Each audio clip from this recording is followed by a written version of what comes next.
Many think that there's just no way a digital asset like XRP could take over the number one spot from Bitcoin or the number two from Ethereum. Many people forget that XRP was actually the second live blockchain in the crypto industry.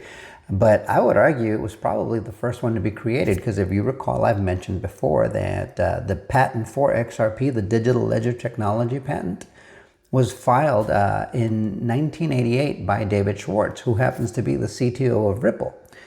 But this idea of overtaking the larger cryptocurrencies and then perhaps overtaking the larger or the greater financial system in terms of becoming critical infrastructure for global financial systems, it's happened before. It's not outlandish or crazy. And let me remind you, someone in Gen X especially, maybe even boomers in some cases, have been able to pay attention to all the changes, the great changes that have happened in our lifetimes, and we've seen it in real time. So I can remember things like this. A digital asset investor put this out saying Kmart didn't think it could happen, Blockbuster didn't think it could happen, MySpace didn't think it could happen, BlackBerry didn't think it could happen, Bitcoin maxis don't think it can happen, lock in.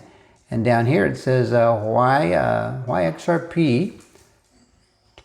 Well, it says, will XRP be the next Bitcoin, price stable as Ripple acquires prime broker Hidden Road? Now, we've made other acquisitions. Ripple's made other acquisitions. And it's just positioned them even better for the task at hand.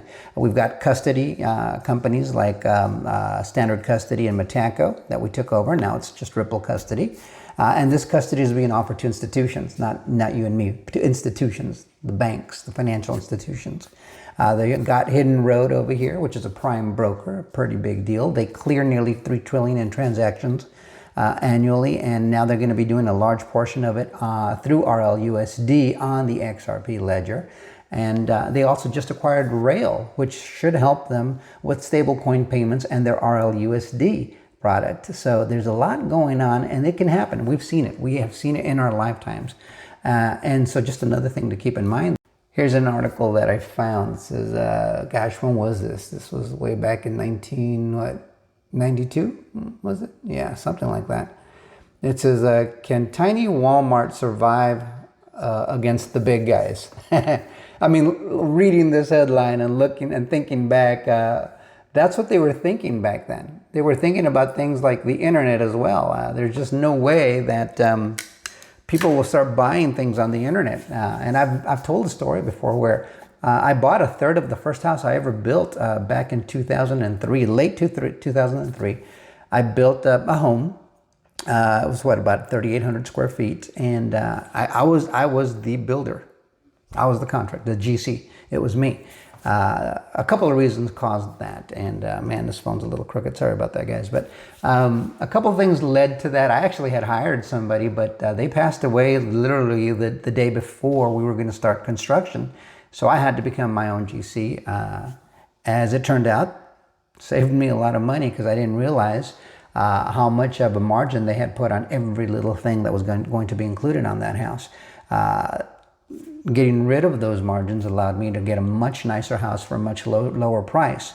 Being your own builder already gives you great advantages, but anyhow, a third of the things that I purchased were online. At the time, that was unheard of. People were thinking along the lines of, if you can't touch it, if you can't see it with your own hands, how can you trust it? You're going to trust your credit card or sending a payment online. They could steal it from you. And I granted a lot of those concerns were valid, but I trusted the technology and I understood the protocol and I understood what kind of recourse I had at the time, because there were rules in place for getting your money back through banks and credit cards with respect to fraud.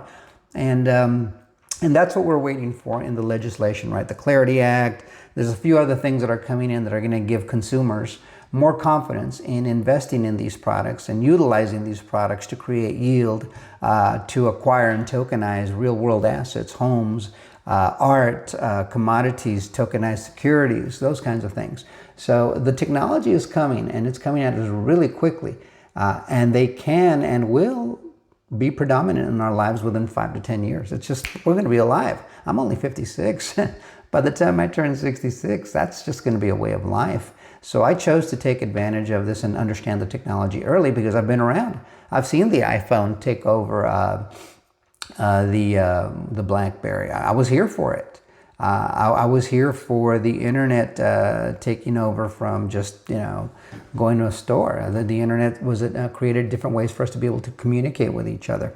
Regular landlines that are attached to the wall have pretty much disappeared, except for a lot of businesses. They still have those things commercially, but that'll change also. I've seen all these changes come in, and I just think it behooves us to adopt these technologies when they appear. And in the case of blockchain, I mean, it's pretty prevalent. We now have a president who's pro-crypto president, and they're moving a lot of things forward very quickly. I think a lot of these trade deals have a lot to do with what's happening in the technology, but not only can it happen, guys, it will happen. And XRP is the best equipped, best built, best positioned digital asset to become number one. It won't be the only winner, but I do believe it'll be the biggest winner for all the reasons you see on our feed. And we report them as often as possible. You just go back and look at all the developments and integrations over the years. I think we've been at this for about 3 years now.